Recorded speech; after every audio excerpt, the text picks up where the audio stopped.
आप सभी लोग सुख चाहते हैं, लेकिन सुख चाहते तो हैं, पर सुख चाहने के लिए जहां दौड़ना वहां दौड़ते नहीं है, गलत दौड़ते हैं। हमारे शरीर में दो चीजें हैं, एक शरीर है, एक आत्मा है।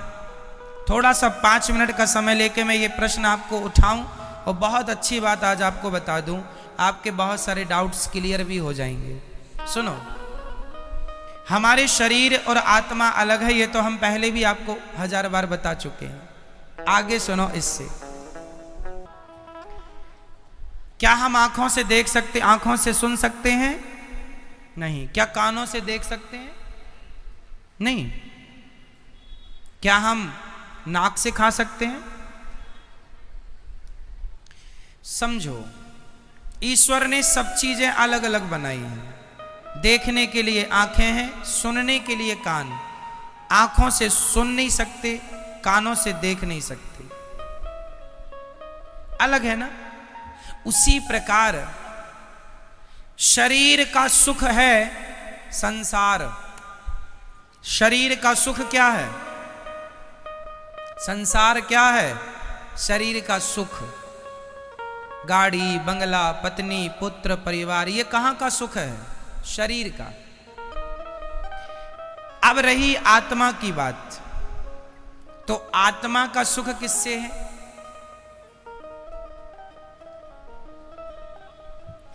समझो, सिद्धांत को समझो, साइंस को समझो। चलो मैं साइंस से जोड़ता हूं इस सब्जेक्ट को। आप किसी भी वस्तु को ऊपर से छोड़ दीजिए, वो पृथ्वी पर जाके गिरेगा। साइंस कहता है गुरुत्वाकर्षण पृथ्वी में है। ये तो सत्य है कि गुरुत्वाकर्षण है, पर इसके अतिरिक्त एक सत्य और है, क्योंकि वो पृथ्वी का ही हिस्सा है।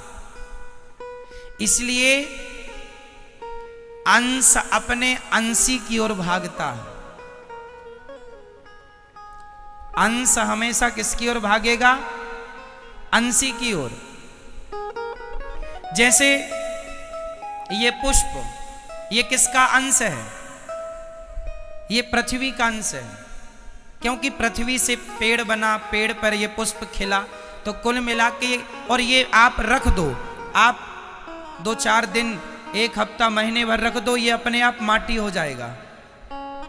कुछ ना करो, माटी हो जाएगा ये अपने आप, हाँ या ना। तो ये किसका अंश हुआ? मिट्टी का।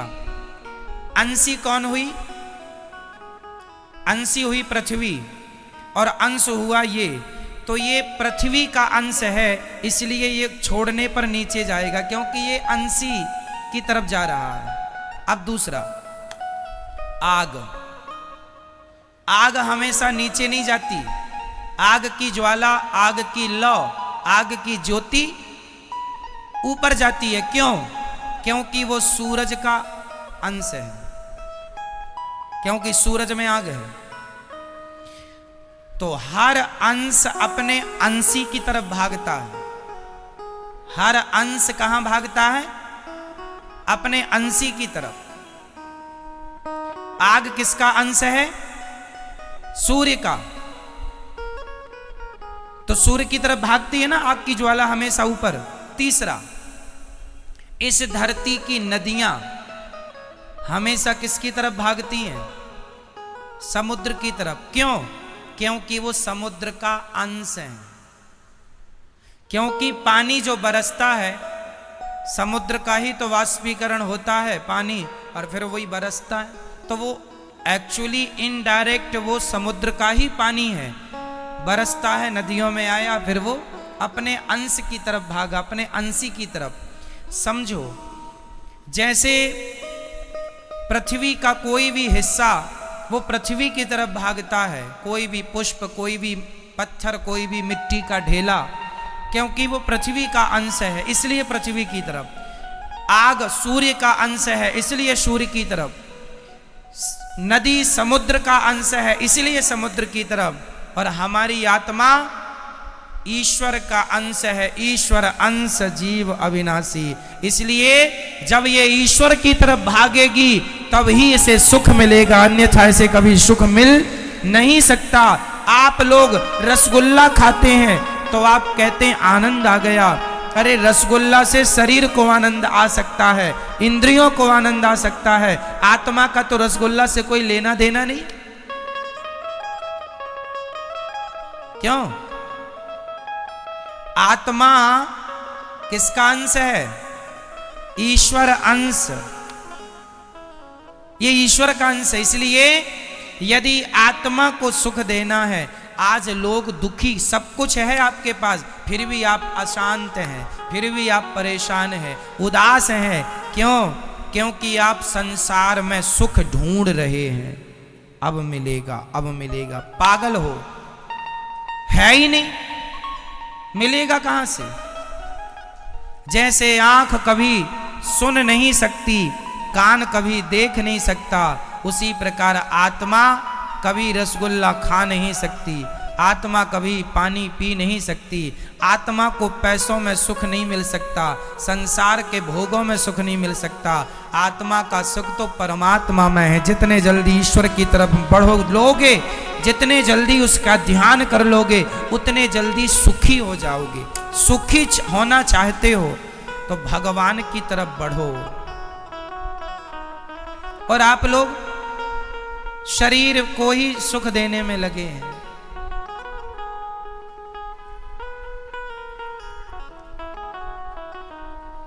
शरीर, इसलिए शरीर जो है ये संसार की तरफ ले जाता है आपको। क्यों ले जाता है? क्योंकि शरीर संसार से बना है। संसार में 5 चीजें हैं, पृथ्वी, जल, वायु, अग्नि, आकाश, और ये 5 चीजों से आपका शरीर बना है। तो आपका शरीर आपको संसार की तरफ ले जाता है, क्योंकि संसार से बना है।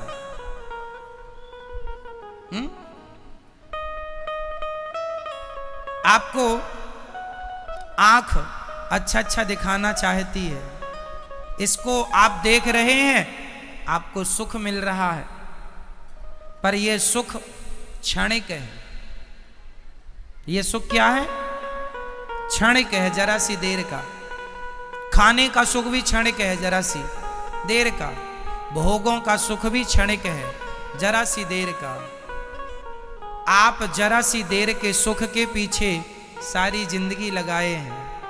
सारी जिंदगी आपको लगता है अरे वो करोड़पति बन गया, मैं भी बन जाऊंगा, मुझे भी सुख मिलेगा। सब करोड़पति बन रहे हैं। पूछ लो करोड़पतियों से वो कितने सुखी हैं। सुख संसार में नहीं मेरी मां। शरीर का संबंध संसार से है, आत्मा का संबंध परमात्मा से है। और मैं शरीर नहीं, मैं आत्मा हूं। यदि यथार्थ सुख चाहते हो तो भगवान के बन जाओ। नाथ मैं आपको कभी भूलू नहीं, हे श्रीमन्नारायण मैं आपको कभी, मैं उनका अंश हूं। पर विडंबना तो देखो, एक शेर का बच्चा गीदड़ों के झुंड में मिल गया, और गीदड़ों के झुंड में मिलकर वो भी गीदड़ों के संग रहने लगा, गीदड़ों की तरह व्यवहार करने लगा, खाने लगा, उन्हीं के संग सोए, उन्हीं के संग जागे, उन्हीं के संग रहे, उन्हीं को अपना बाप समझे, उन्हीं को माता। एक दिन शेर आया और शेर ने देखा कि मेरा कोई अपना आदमी गीदड़ों की झुंड में दहाड़ लगाई, तो उसके अंदर से भी वो शेर तो था ही, उसने भी दहाड़ा। शेर ने बुलाया, यहां तू शेर का बच्चा है, गीदड़ों के झुंड में क्या कर रहा है? बोले नहीं नहीं, हम तो गीदड़ ही है, ये सब हमारे रिश्तेदार हैं। शेर ने कहा पागल, तू शेर का बच्चा है, कब से गीदड़ों के? बोले बचपन से। एक्चुअली हुआ क्या था, ये अपनी माँ से बिछड़ गया और गीदड़ों के झुंड में मिल गया, वहीं पला बढ़ा तो अपने आप को वो गीदड़ मान लिया।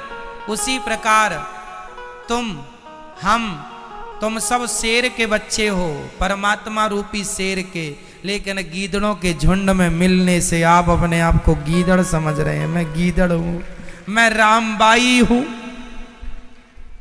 ये अपने आप को रामबाई समझे बैठी है। मैं गीताबाई हूं, मैं सीता हूं। मैं अनुराग हूं, मैं अभिनव हूं, मैं नारायण हूं। आपने अपने आप को कुछ भी समझ लिया। ना तो आप सीताबाई हो, ना गीता हो, ना अंजलि हो, ना राम हो, ना रघुनाथ हो, ना तो घनश्याम हो। तुम शुद्ध आत्मा हो जो ईश्वर का अंश है। बस ये तुम्हारा परिचय है। पर संसार में आए हो गीदड़ों के झुंड में होने से। हुआ, एक गीदड़ ने कहा हुआ, दूसरे हुआ हुआ। आज तक किसी ने नहीं पूछा क्या हुआ, क्या हुआ, नहीं बस हुआ हुआ हुआ हुआ। बाप दादे कह रहे थे हुआ, तो ये भी चिल्लाई पड़ा है हुआ हुआ हुआ। क्या हुआ कोई नहीं पूछ रहा है, सब हुआ हुआ हुआ। ये बड़ी विडंबना। इसलिए मेरी मां, ना तुम किसी की मां हो, ना तुम किसी के बाप हो, ना तुम किसी की चाची हो, ना चाचा हो, ना नाना हो, ना नानी हो। तुम सिर्फ आत्मा हो जो परमात्मा से मिलने के लिए व्याकुल हो। वो तड़प जाग जाए तो मिलना भी होए, पर विडंबना तो ये है तड़पता ही नहीं आदमी। पत्नी के लिए रो रहा है, परिवार के लिए रो रहा है, भगवान के लिए नहीं रोता। जाना सबको वही है मेरी मां, अपना लोक परलोक ना बिगाड़ो। बस इतना ही कहेंगे हम आपसे।